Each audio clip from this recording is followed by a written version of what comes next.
Excuse me, I'm paying you for this, so straighten up, please. Thank you. So, you've come to me for some girl advice?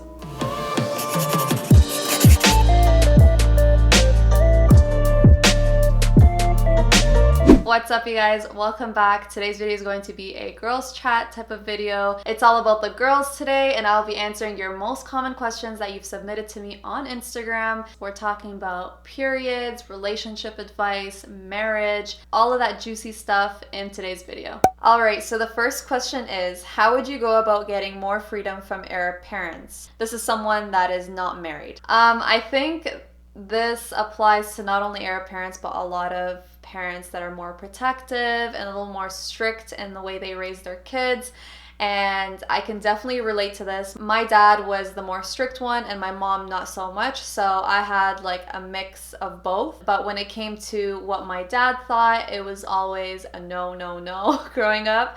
So I definitely understand the idea of wanting a little bit more freedom, wanting to breathe a little bit and just live life without having your parents stopping you all the time and saying no to everything. One thing that my dad used to always do is say inshallah when I wanted a yes. I feel like a lot of us can relate to this, but anytime I would be like, Baba, can I go out with my friends on Friday? He goes, inshallah. And that usually meant no. But he just didn't feel like saying no because he knew I was gonna like argue about it. So I definitely dealt with that growing up for sure. But I think the way I kind of overcame that or kind of loosened up my parents per se is I started like pushing the boundaries in a respectful way over time. So for example, I really love traveling and I've loved traveling ever since I was younger, and I've always wanted to discover and travel and learn new things on my own. And obviously my parents don't travel much because my dad works and my mom has a bunch of kids to take care of. So we never really got the opportunity to travel as a family outside of going back home to Lebanon. So I knew that the only way I could do that is by myself. And if you come from a conservative family, you know traveling by yourself is nearly impossible. But I'll tell you that I definitely made it possible. I've traveled to many countries alone and it was the best experience ever. I'm so glad that I pushed to do that. And the way I pushed to do that, or the way I achieved that, is by kind of showing my parents that I am far more responsible than they think I am. I can be trusted way more than they think I am. So basically I exceeded their expectations and I had to almost prove myself to them and show them that I have what it takes to be mature, to make the right choices. They've raised me well enough to understand from what's right and what's wrong, and for me to be trusted. So I am the eldest in the family, and I think that comes with a bit more responsibility and a little bit more trust than the other siblings in the family. Slowly but surely, my parents finally let me go on my first trip, which was, I believe it was to New York, and it was with two of my friends. And my mom was super scared to let me go. My dad was worried and all that kind of stuff. But once I had that first trip and I came back and it was successful, they kind of realized, like, you know what, we're fearing a lot more than necessary, and we're basically making it seem in our heads a lot worse than it actually is. I just think that pushing boundaries in a respectful and slow way will really help you kind of get your parents adjusted to you growing up and being more responsible and making your own decisions and having more freedom. It's definitely easier said than done, but give that a try and hopefully things get better. The next question is, what age would you say is good for getting married? Now, this is a really interesting question because I really don't think there's a right answer for this. A lot of people want to know like a definite age that is appropriate for marriage, and there really isn't. It just depends on each and every person. Everyone is different. Everyone has different experiences. Everyone has a different mental age, and that's really important to recognize. I am the eldest in my family, so I had a lot of responsibility put on me at a very young age. So that helped me mature very early on. So I was ready to get married in my 20s, but Not everyone is in that position or in that mental state or is ready for that type of commitment in their 20s, and that is totally fine, you guys. You could be at any age and it could hit you. Just because people around you in their 20s or whatever age are getting married and having children and blah blah blah, it doesn't mean that you should be doing that too. Everyone has their own path, everyone has their own life written for them. So don't think that you have to follow the same path as everyone around you. Everyone is different, and there's really no right or wrong age for marriage. The only time that I see it being a little problematic is when someone is too young for marriage, where they are not capable of understanding the true responsibility and kind of load that comes with marriage. It's not a walk in the park. It's definitely a challenge. Every single day you have to wake up and work for your marriage. So it's not something that's easy, but it's also something that's extremely wonderful. As long as the person is mature enough to understand that concept and is ready to take on that challenge and that new step in life, I think they are capable of doing that. But if they don't understand that and are too immature or just not ready mentally for that kind of responsibility, and if they're just in love with the idea of marriage in their head, oh my gosh, I just want to wake up to someone every single day, then I think that person needs some growing to do and, you know, needs to kind of develop as a person and kind of work on their identity first before getting into a relationship with someone, and especially before getting into a marriage with someone. So yeah, I don't think there's a right or wrong age, as long as that person is mature, has established themselves and their personality, and knows what to look for in a partner. Any age is fine. Just don't feel pressured to get married young. That's the last thing you want to do. Work on yourself first. Make sure that you know yourself more than anything before you get to know someone else. Someone's asking about hair loss from the hijab. Okay, so this is actually really important to talk about because it's obviously something that a lot of us experience. I've been wearing the hijab for so many years. I think it's like 15 years now or 14 years, I'm not sure. But obviously with that comes damage to your hair because you constantly have your hair in a bun, you have an undercap on, you have something covering your hair every single day for long hours in a day as well. And that is obviously something that a lot of us hijabis deal with. Now, the way I kind of deal with that and avoiding hair loss with the hijab is to make sure that I let my hair breathe as soon as I come home. Some days I'll have long working hours and I'll just be out and about with a hijab on, sometimes for 8, 9, 10, 11, 12 plus hours with a hijab on, and that's like crazy because it's not that great for your hair. However, when I come home, as soon as I come home, like I literally take it off and I kind of like ruffle my hair and massage my scalp and make sure that my hair is breathing. And this is something that I struggle with a lot because I always keep my hair in a bun. I just don't like hair around me. Like, it agitates my soul. I just can't have, I just can't have it around. Especially when I'm cleaning or cooking or working on something. Like, if my hair is around me, I will like freak out. So it has to always be in a bun, and that's not really good for your hair because you're pulling and you're not allowing your scalp to breathe properly. So definitely try allowing your hair to breathe as soon as you come home by letting it down, kind of massaging your scalp. Also try, if you part your hair in a certain way underneath your hijab, try to change the direction of the part, whatever it is. Often when you're wearing your hijab, that will help your hair not kind of sit in one part and then start losing hair in the other. Also, another thing would be to use castor oil. Castor oil is a great product to promote hair growth. I actually use it on my eyebrows a lot in order to grow back any hairs that I overplucked or anything like that. So definitely try castor oil on your hairline. Also, another thing is, if you're really struggling with hair loss, especially on your hairline over here, I would suggest skipping out on the undercap and just using your hijab without an undercap. That way your hair is not really secured underneath the hijab and it has some breathability. Okay, so this question is a little bit more juicy. It is, how did you go about the topic of contraception with your husband? Now, I know this is like almost like a taboo topic in the Muslim community, and it's something that not a lot of people like to talk about, but it's also extremely important to talk about because it's something that everyone or almost everyone is going to have to face one day. And it's contraception. Like, I truly believe that everyone should be taught about contraception. And the different ways to avoid pregnancy. It's something that is really important to talk about, and it's something that's really important to discuss. Personally, I learned about it in high school. They taught us about the different types of birth control, etc., all that kind of stuff. And that is how it was essentially introduced to me. But then I took it upon myself to just, Google whatever I needed to know. I wanted to know about every single contraception or every single form of birth control. So I researched every single type. I researched the pros and cons of every single type, making sure that I was educated and I knew what the side effects of each of them were. So it's really important to do your research.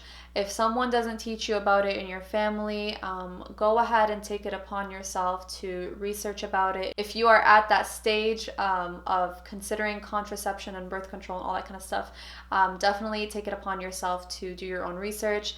So make sure you are educated and know what you're getting into and how to avoid pregnancy if that is something you want to do. I think a lot of us kind of just expect couples to get married and have children right away, but sometimes it's not the right time to do that, whether it's financially, mentally, physically, whatever. So making sure that you are in control of your pregnancies and whether you get pregnant or not is really important. It's one of your rights as a woman. It is your body and your right to decide when and how you get pregnant. So make sure you are educated on that matter. So I just wanted to get that out of the way. But in terms of discussing it with your husband, after Dawoud and I wrote our nikah, which is our Islamic marriage, we made sure to discuss those things together so that we were on the same page. I shared my feelings about certain things, and so did he, and we came to a conclusion that works for the both of us. And I think that's really important to discuss because you don't want to get into marriage and then realize that you guys have separate ideas of when you want to have children, how you want to prevent pregnancies, what kind of method, all that kind of stuff. So it's really important to discuss that at the right time. And I think the right time is when you guys are really serious and looking at marriage or are engaged or whatever. I know it's an awkward question and an awkward conversation to have, but I think it's really important to have it. It will save you a lot of trouble in the future. The next question is what to expect on the first night of your wedding.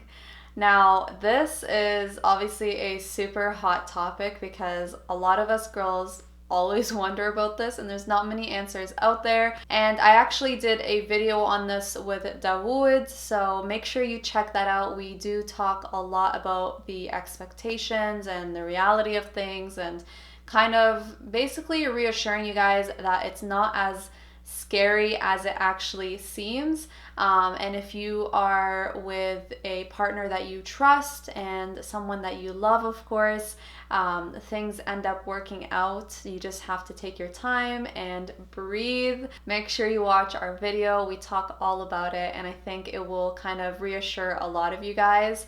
The next question is a juicy one. It is, do all girls bleed on that night? This was actually a common question in my Instagram story, and I guess it's because there's a lot of misconceptions about virginity and what happens during your first time.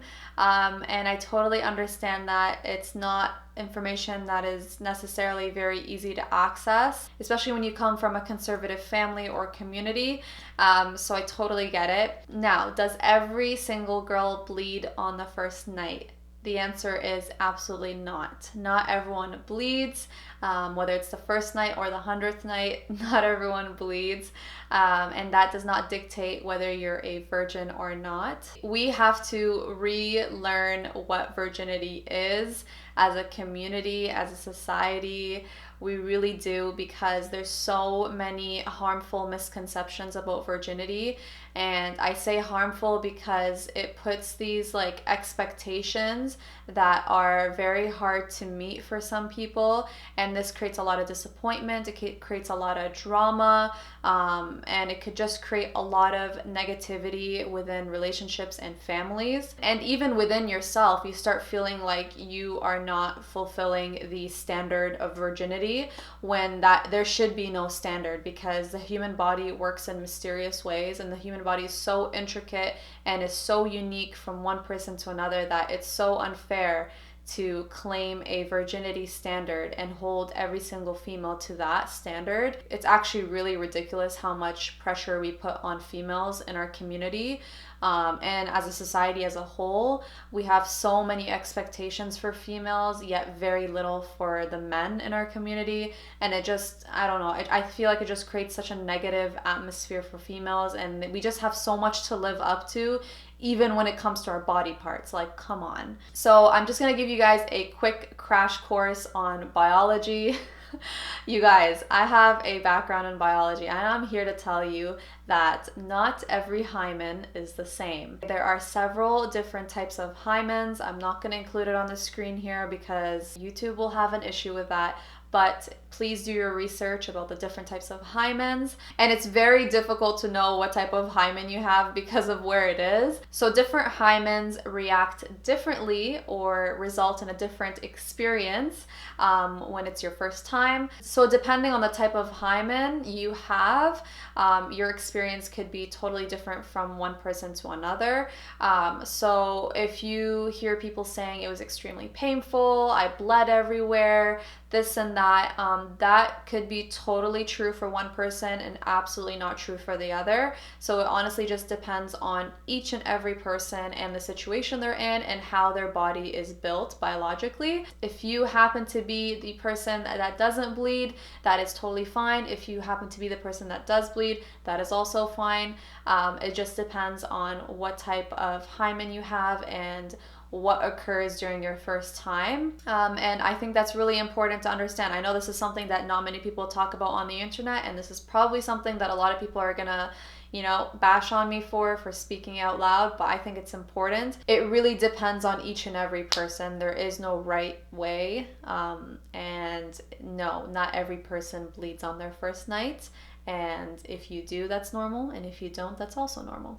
Someone else is asking, how do I step away from a men are trash mentality? I know a lot of you guys have probably had bad experiences with men, and I totally get it. Sometimes it can be really frustrating dealing with them and trying to understand them. You know, especially when you're in a relationship, it can be difficult at times. Some of them are great and some of them not so great, and I totally get it. And that's with men and women, you guys, so it's not just men. But I think it's important, super important actually, to realize that your bad experience with men just means that you haven't found the right person. You haven't found the person that is going to make you feel special, loved, cared for, all that kind of stuff. So just because you've had bad experience, don't see it as all of men are like that. There are actually really great men out there. It's just a matter of finding the right person, and maybe the wrong person for someone will be the right person for someone else. You just don't know. So don't kind of write off everyone as trash. That's not the best way to go about it. Even if you've had horrible experiences time and time again, just realize that it is just not the right person for you. Have faith that you will find the right person, and always keep to your standards no matter what, and you will attract the right person for you in no time. All right, so the next question is, if you're on your period, how do you tell your husband that? You guys, I actually got so many questions about periods and how it's taboo, and how do I mention it? How do I mention it to my parents? How do I mention it to my husband? Does my husband get grossed out by periods? All that kind of stuff. And I want to make this very clear to you guys. Periods are natural. They are a normal part of a woman's life. It's nothing to be ashamed about. We were created this way. This is the way that we are able to create life, you guys. It is such an intricate process in the human body that honestly amazes me that I don't think anyone should be ashamed about. I know a lot of Muslim families kind of pressure the girls to hide it from the male members of the family. Like, for example, when it's Ramadan and everyone is fasting except for the girl on her period, they make her eat in the corner and shh, don't tell anyone. Like, no, you don't have to hide the fact that you're on your period.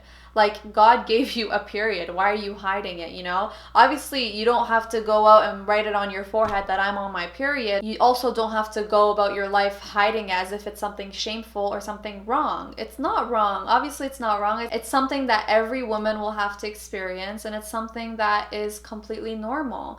We have to stop making it seem like it's like this big secret that only females need to know about. No, this is also something that men should be aware of, because, for example, when you're married, right? Imagine me hiding my period every single time I got it from my husband. Like, what good does that do for me? Like, it literally does no good. If anything, your husband should know exactly when your period is, when it's gonna come. He needs to have a box of chocolate ready for you the week before just to be able to kind of live life normally. You need to have your husband on board. And how do I say to my husband? I literally go, yo, I'm on my period. That's it. That's all you gotta do, you know? Make it normal. Start off your relationship like that. Make it a positive conversation, not a negative one. Don't make it sound like it's the biggest secret on this planet, because it really isn't. You guys have to also relearn this concept that periods are not taboo. They are not something that should be kept secret, and it's something that we shouldn't be ashamed about. Someone asked a really good question, and it is, I think marriage will make me happy, fill the voids that I have. How true is this? I think marriage is something that definitely will make you happy if it's the right person. But I don't think it's the answer to filling your voids, or at least all of them. I definitely think it will fill a few voids of, for example, feeling loved and cared for and all that kind of stuff. But if you are feeling voids in your life, marriage is not necessarily the answer. If anything, I would almost kind of retrace my steps and kind of see, where are these voids coming from? What am I feeling? Why am I feeling this? And how can I address this before I go off and try to get married to fill those voids? It's kind of like when people have children to fill a void, and in a lot of cases it does fill a void, but sometimes you got to deal with this issue before you bring in something new into your life, like a child or a husband, a wife, whatever. Try to kind of heal that void within yourself with your own resources, rather than relying on someone else to heal that for you. Because let's say, God forbid, you have a void and then you get married, and that person fills that void for you, but then something happens in your marriage and you guys separate, and then that void is as big as ever. You are going to be crushed. You are going to feel like a part of you is gone. You won't be able to fill that void because you've basically depended on that person to do that for you. So I always say this to anyone that asks me about marriage: always try to work on yourself first, and to be content with yourself, and to rely on yourself to be happy. You got to really learn about yourself. You got to know yourself really well before you get to know someone else. And that is super important to do, because you don't want to rely on someone else to fill in these voids and to make you happy, because things are temporary in life, and let's say things don't go your way, you want to be able to stand strong on your own and not have that dependent on someone else being there for you. Someone said awkward stuff in marriage, like morning breath. This one's funny because I used to wonder about this all the time when I was younger, because you see movies of like couples waking up beside each other and they're automatically talking to each other and getting on with their day. And I used to always wonder, like, damn, like, don't they have like morning breath? Like, how could they just like face each other and talk to each other like that after they woke up? Like, what is going on? I used to always wonder this as a kid, and obviously, like, I'm married now and I know what the actual real situation is, and the situation is, don't talk to me in the morning before you brush your teeth. Like, it's actually like, no. Alright, you guys, that is it for today's video. Let me know if you enjoyed this type of video, and if you have anything to add to what I discussed today, leave it down in the comments below. I'm sure it will be helpful to many of you guys, and I'll see you guys in the next one. Bye!